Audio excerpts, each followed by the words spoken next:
Ya memang ya, setelah resmi menjabat kembali, Presiden Amerika Serikat Donald Trump tak henti-hentinya nih membuat pemimpin-pemimpin negara sekaligus penduduknya dak-dikduk. Terlebih soal perang dagang antara Amerika Serikat dengan China yang sudah terjadi saat masa jabatan pertamanya di tahun 2017 hingga 2021. Nah, ternyata kekhawatiran dunia ini terbukti. Tensi perang tarif impor antara negeri tirai bambu dan negeri Paman Sam kembali memanas.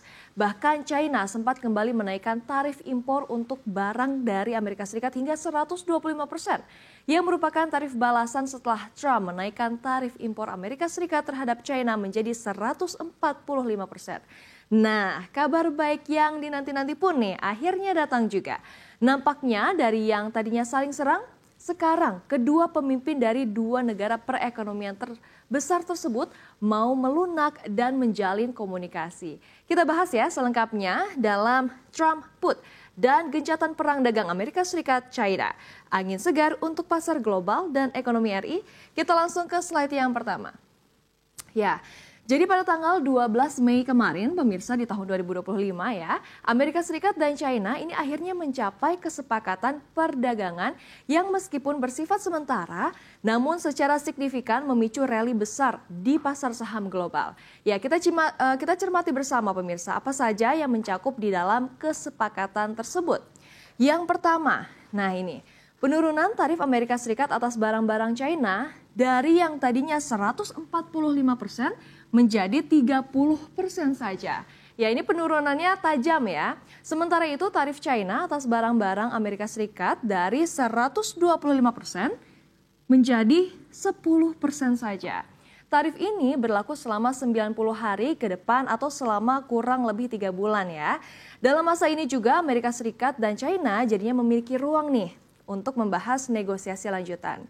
Presiden Amerika Serikat Donald Trump bahkan sampai pamer bahwa saat ini Washington telah memiliki cetak biru yang menurutnya sangat-sangat kuat untuk kesepakatan perdagangan dengan China. Dikatakan pula dokumen tersebut akan membuat ekonomi Beijing terbuka bagi bisnis Amerika Serikat. Nah, yang menarik juga kalau kita pinjam istilah tak ada asap jika tak ada api. Nah, ini terjadi di pasar saham Amerika Serikat yang melesat, di mana sektor teknologi dan retail memimpin rally, yakni saham-saham seperti Amazon, Apple, Nvidia, dan juga Tesla ini mencatatkan lonjakan yang cukup signifikan. Tentunya analis Wall Street menyambut baik nih ya kesempatan ini, namun mereka juga tetap mengatakan masih perlu hati-hati alias jangan buru-buru menurunkan kewaspadaan. Karena meskipun aktivitas ekonomi jangka pendek mungkin meningkat, namun tekanan inflasi tetap ada dan The Fed kemungkinan akan menunda pemotongan suku bunga. Kegilaan pasar seperti ini mengingatkan kita atau flashback nih ya pada Trump Put atau gagasan bahwa pasar yang jatuh dan mendorong presiden mengambil tindakan untuk menopangnya. Kita bahas ya apa sih Trump Put, kita langsung ke slide yang kedua. Ya. Nah, ini ada satu istilah yang muncul nih di pasar keuangan saat Donald Trump menjabat presiden, yaitu Trump Put. Ya, singkatnya ini adalah keyakinan bahwa Trump akan turun tangan untuk menyelamatkan pasar saham ketika ada penurunan yang signifikan. Gaya Trump yang pragmatis dan tak segan mengubah kebijakan dinilai sebagai cara untuk menstabilkan pasar. Nah, contoh terbarunya kita lihat ya pemirsa. Di mana saat ini pengumuman tarif yang luas memicu kegoncangan di pasar saham dan juga kenaikan imbal hasil obligasi. Responnya, Trump menunda sebagian besar tarif yang sebelumnya sudah diumumkan. Ini dinilai sebagai langkah untuk menanggapi sinyal dari pasar, terutama pasar obligasi, yang mulai kehilangan kepercayaan terhadap arah ekonomi ke depan.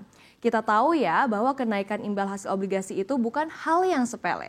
Itu menandakan kecemasan pasar, bahwa tarif yang berlebihan bisa memperlambat pertumbuhan ekonomi dan juga mempermahal biaya pinjaman. Meskipun saat ini kita dapat angin segar yang bersifat sementara, tapi ingat, masih banyak isu yang belum beres, mulai dari tarif sektoral sampai kekhawatiran akan inflasi. Jadi, pasar masih akan tetap waspada menunggu langkah-langkah selanjutnya. Lantas dengan gencatan perang dagang ini dampaknya ke Indonesia apa ya? Kita lihat slide yang ketiga. Ya, kalau kita lihat tentunya kabar baik dari arena perdagangan global ini mengirimkan angin segar nih untuk Indonesia. Karena bagi Indonesia dengan tarif yang lebih rendah, peluang ekspor kita ke pasar global terbuka lebih lebar. Sektor-sektor seperti tekstil, elektronik, dan juga pertanian ini diperkirakan akan mendapat manfaat langsung dari situasi ini.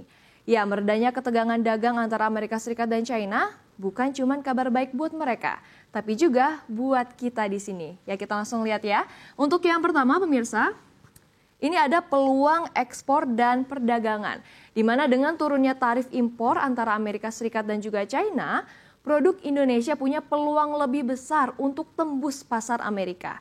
Persaingan dengan produk China jadi nggak seberat dulu. Kemudian kalau yang kedua, ini ada stabilitas ekonomi global ya. Investor jadi lebih percaya diri untuk naruh modal di negara-negara berkembang, termasuk Indonesia. Bahkan ini bisa menjadi rupiah menjadi lebih kuat dan modal asing mengalir masuk. Dan untuk yang ketiga, investasi dan juga arus modal. Dengan kondisi yang lebih stabil, investor asing lebih berani tanam modal di Indonesia. Realisasinya di kuartal 1 2025 investasi China masuk 1,75 miliar US dollar dan dari Amerika Serikat 0,8 miliar US dollar. Angka yang tentunya nggak main-main.